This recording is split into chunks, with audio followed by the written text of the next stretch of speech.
Well, welcome back to the Building Wealth from Scratch podcast. We are your hosts, Jerry and Bianca.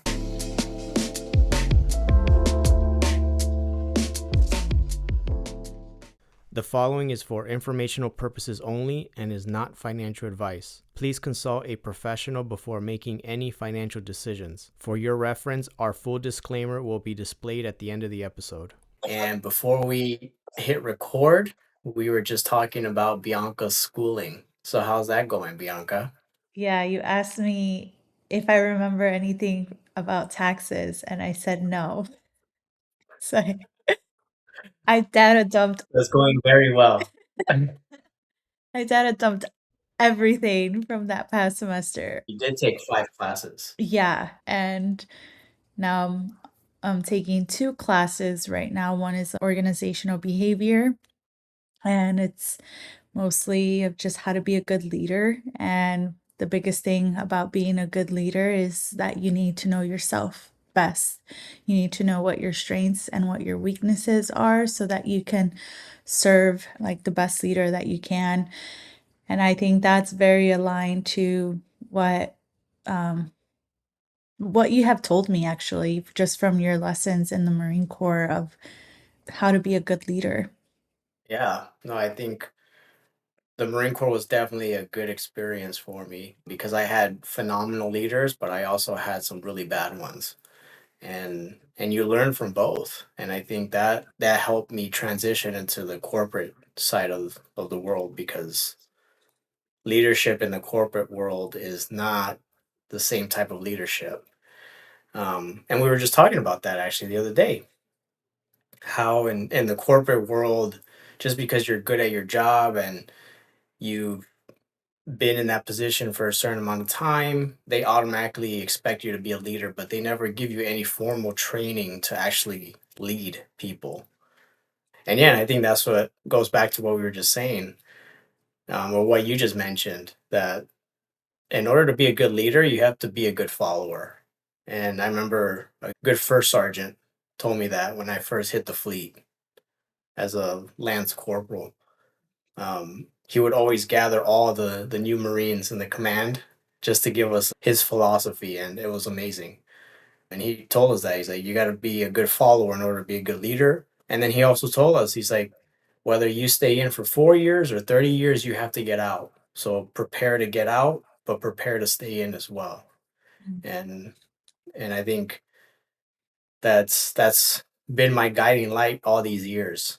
Yeah, I agree. I wish I would have known a lot of these different traits, really just like you you showed me the movie Office Space, which I had never seen before. And it's for those of you who don't know, it's like a parody of like what it's like to work in corporate America. And it's kind of like The Office, but before The Office came out.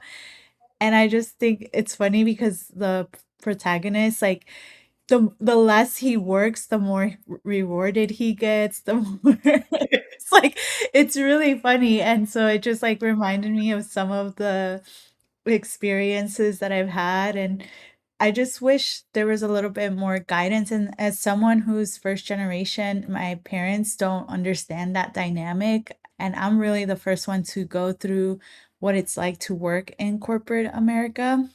We're raised to just work hard Yeah, and give it your all no matter what. no matter But what. that's not that's not how the corporate world works. Because you can work your butt off, but that doesn't mean that you're gonna get that promotion.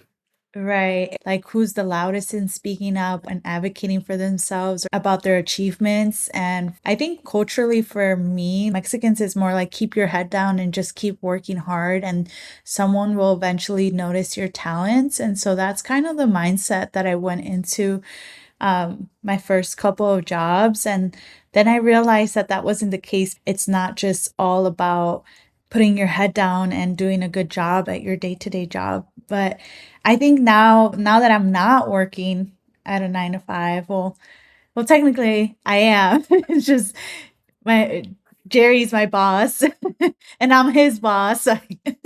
So Obi's our boss. Obi, our German Shepherd, is our boss. Um, it's just now I'm looking at a lens from like, what are some lessons that I can learn from being in these past experiences and not wanting another person relive these experiences that I like worked so hard to get out of. And so I think that's kind of the mindset that I have now. And I think the biggest thing that I've learned is that try to align with people that carry your values. And I think a big lesson that I have learned, like even just hiring a business coach, a life coach. Shout out to Erica Cruz. Yeah, shout out to Erica Cruz, who is my life coach and has served as our business coach. And one of the things that I've noticed is like you really need to ensure that the person that you're working with like really aligns to your values and the vision that you see for yourself.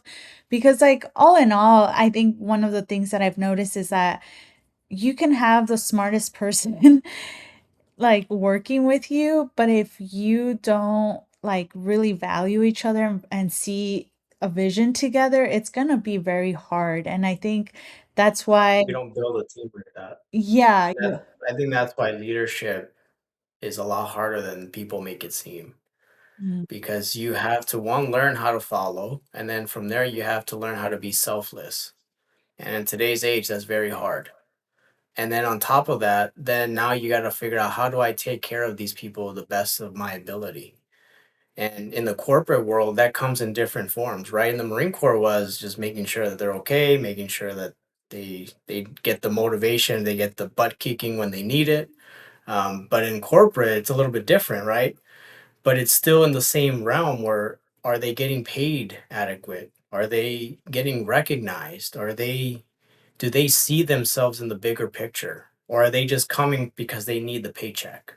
You know, and that's what makes leadership fun for me, but also challenging, because you have to learn how to work as a team, and you have to learn how to motivate people, and everyone speaks their own language, right?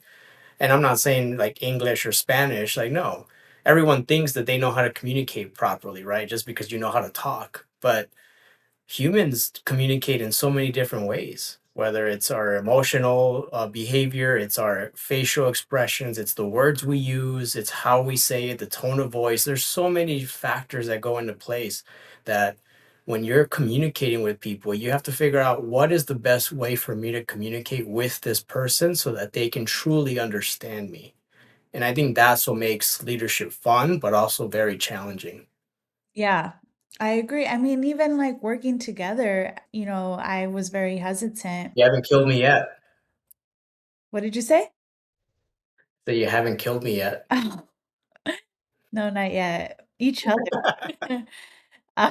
We have a bodyguard, and his name is Obi. Yeah, we call him bodyguard, HR, all these different titles, working together, husband and wife. A lot of people they're like, oh my gosh, I could never work with my husband. And I thought the same thing because I grew up seeing my parents work together and I saw the ugly side of it. So I didn't want to do that as well. But it's honestly been really good to work together because no one's more honest. Hopefully, your spouse is the most honest person and tells you your weaknesses, and tells it out of love. And so for me, I think this past 2 years that we've been working together at Confianza Wealth Management, it's been hard conversations about like, you think you're communicating this to me, but you're not. And it was really hard reality for me. I was like, oh, maybe these are the same mistakes that I was doing in my 9 to 5. But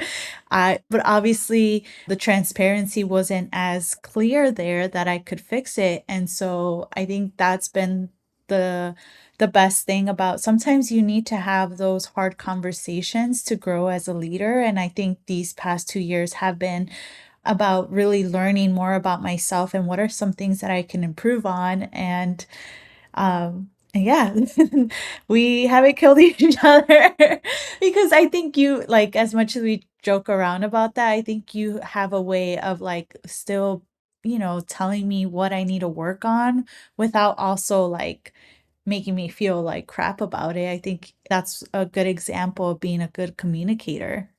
For sure. And I think what helps me is that I'm my own worst critic, and that's because I strive to be good. I strive to be perfect. Obviously, we're never going to be perfect, but we can always strive to get there.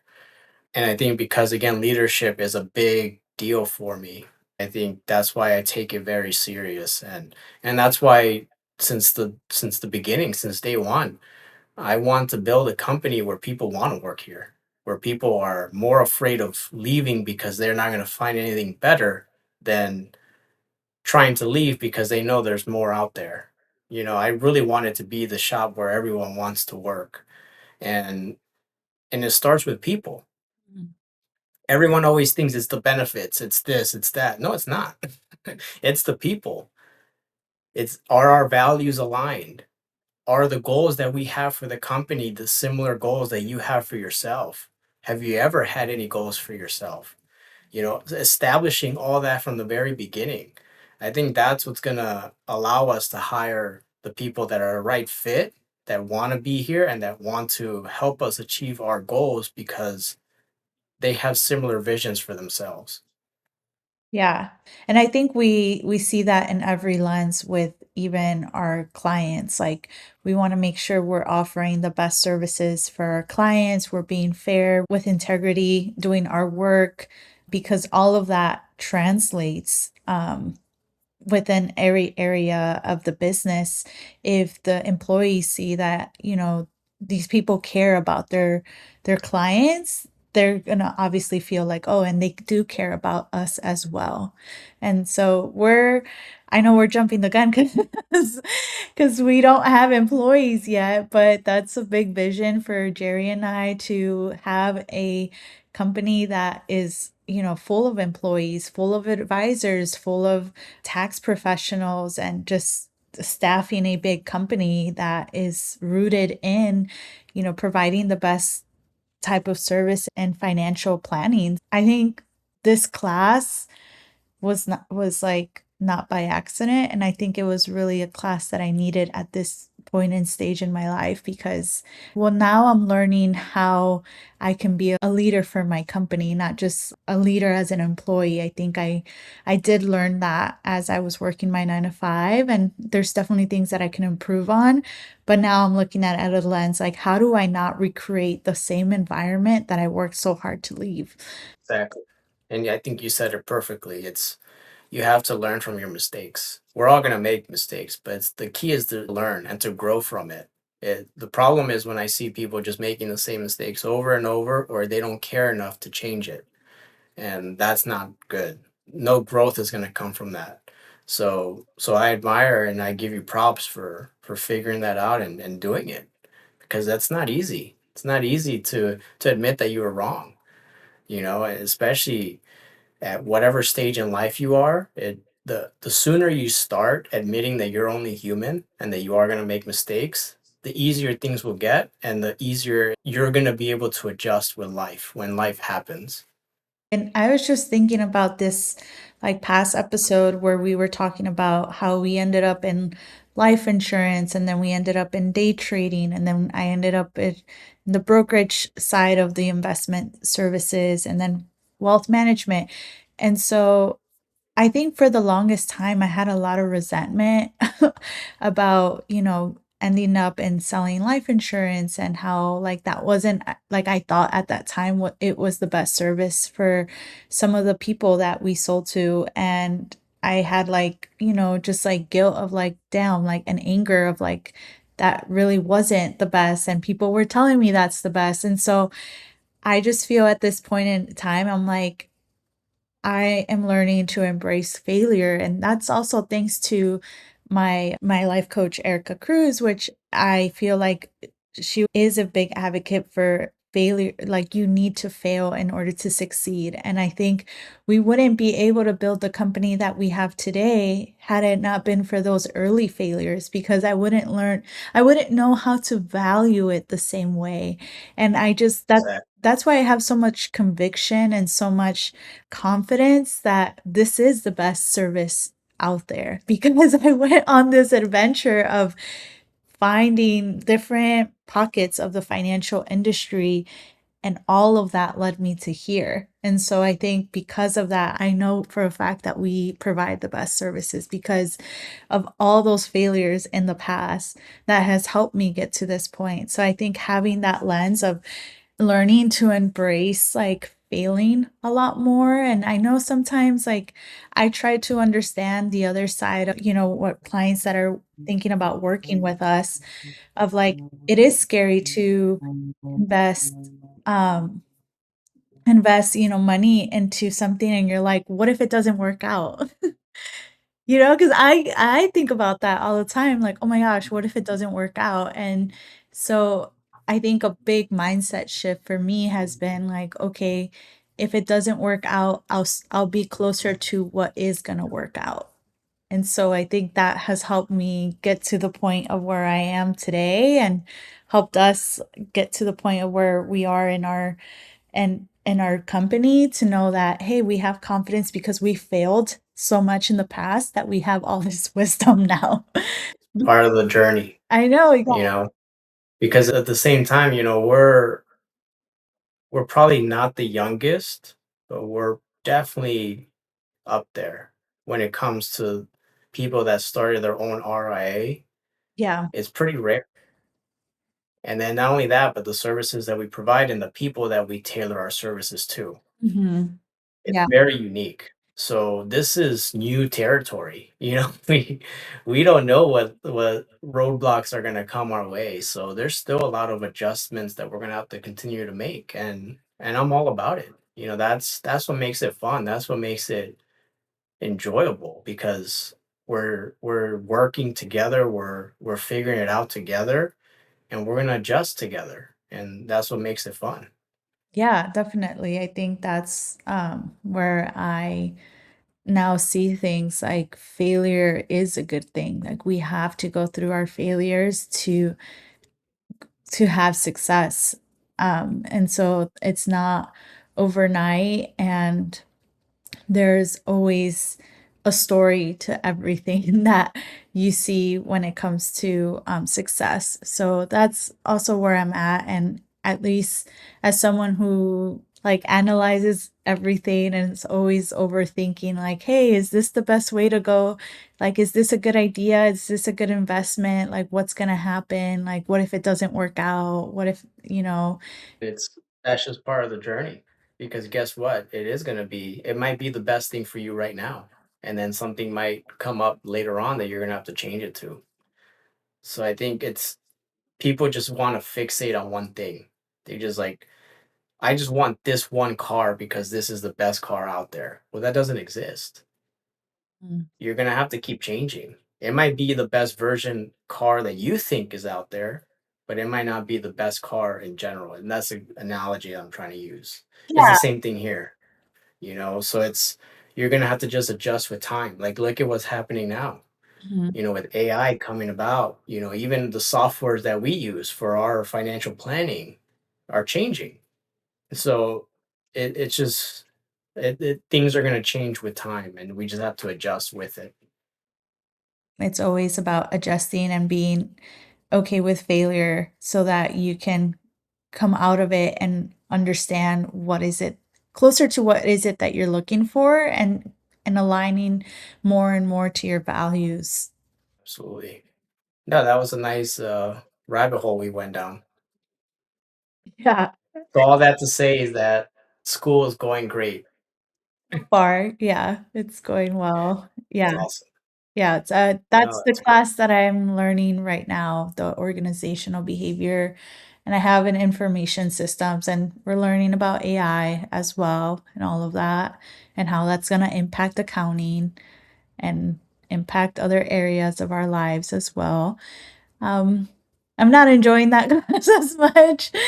I'm enjoying more like organizational behavior. I think it's just interesting to learn people's behaviors and why they do things and just like what motivates people. I think that's more fascinating to me. But overall, I mean, they're both in very important classes, and I am walking away with a whole different perspective on these two topics. That's amazing. We'll keep up the good work. Thank you.